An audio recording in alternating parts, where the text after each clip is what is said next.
O que é tema? O tema nada mais é que o assunto sobre o qual o aluno vai ter que escrever. E o vestibular, no caso o Enem, mas qualquer outro exame, sempre vai oferecer ao aluno um tema, um assunto sobre o qual ele tem que desenvolver um determinado raciocínio. Então, por que a gente fala tanto nele? Porque é o critério mais importante de uma redação. Se o aluno errar, acabou, é zero.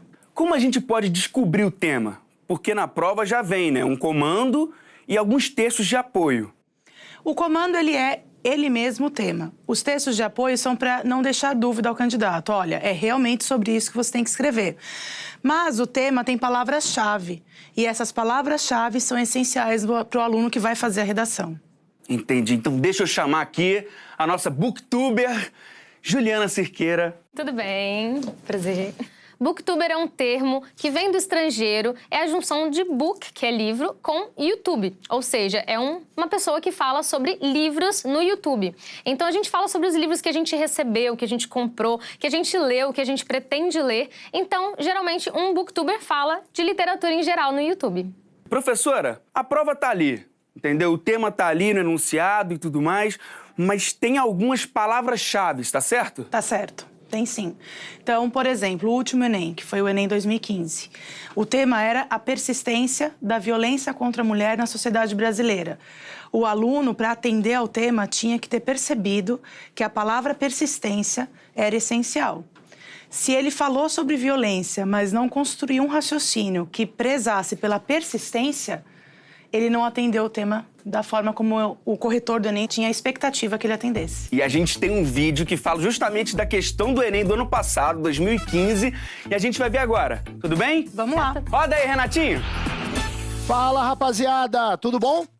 Prazer, meu nome é Rafael Torres, sou professor do QG do Enem e essa é a Hora do Enem. Hora do Enem em redação.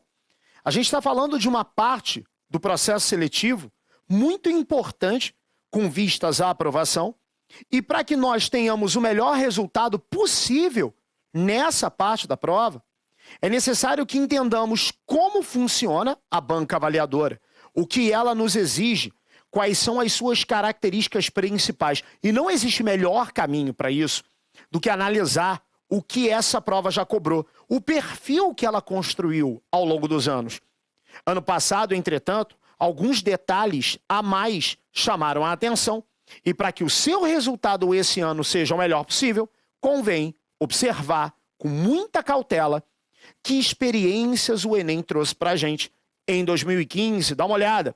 2015 falou a respeito da persistência da violência contra a mulher na sociedade brasileira. Você que está acompanhando o slide comigo agora, percebeu de cara que uma das palavras que compõem o tema foi destacada, e é a palavra persistência.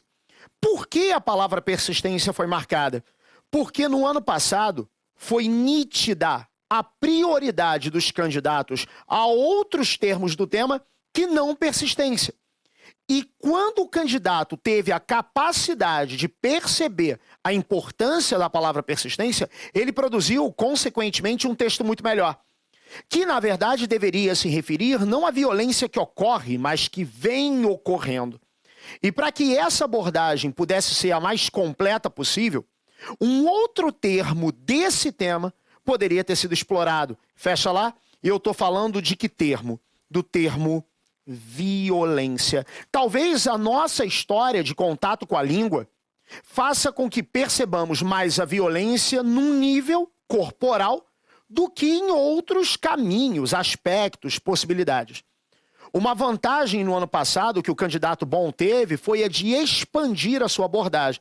Então, uma sugestão que no ano passado funcionaria seria essa aqui, dá uma olhada. Perceber que a coletânea do Enem mencionou vários tipos de violência e com base nessa coletânea que você não copia, mas que pode utilizar como inspiração, fazer dela uma base para a construção uma argumentativa mais sólida. Então, que aspectos poderiam, por exemplo, ser explorados num tema como esse? Fecha lá. Você poderia falar da violência física. E quando dá menção à violência física, deixa claro que dentro do próprio lar encontram-se perigos que nem sempre aparentam existir. Então, explorar a violência física significa colocar a mulher numa situação de fragilidade. Imprevisível, diga-se de passagem, muitas vezes. Fecha lá. Ainda explorando esses múltiplos sentidos de violência, poderia ter sido mencionado no tema violência psicológica. E, nesse caso, perpetuando pelos meios de comunicação a imagem da mulher como objeto de obtenção de prazer e apêndice da figura patriarcal, tirando da mulher autonomia, poder de decisão. Fecha lá. A gente ainda poderia explorar uma outra violência num terceiro parágrafo de sustentação da sua opinião e falar da violência moral. E nela, mencionar a privação de direitos. E aí, nesse caso, a discussão a respeito de cidadania, que não deixa de, quando atingida, ser também um alvo de violência. Então, uma boa sacada para uma redação como a do Enem é, analisando o tema, buscar as palavras-chave que podem ajudar na construção do seu texto, incrementando ideias e até mesmo dando gancho para soluções futuras. Tá certo? É isso. Professora, se eu entendi, o próprio enunciado já me dá pistas sobre o que eu tenho que escrever na redação? Exatamente. E com base nessas pistas, você pode construir, antes de mais nada, um planejamento de texto em que você deixe bem claro o que você vai dizer no começo, no meio e no final do texto, né? Já pensando, inclusive, na proposta de intervenção social, que é um critério essencial do Enem e que o aluno tem que saber promover uma proposta que, de fato, contribua para a construção da sociedade. Então, ao pegar o caderno de prova, olhou, viu o tema, o primeiro passo é um planejamento, selecionar as ideias que são essenciais e colocar essas ideias no papel, como num caderno, antes até de fazer o rascunho.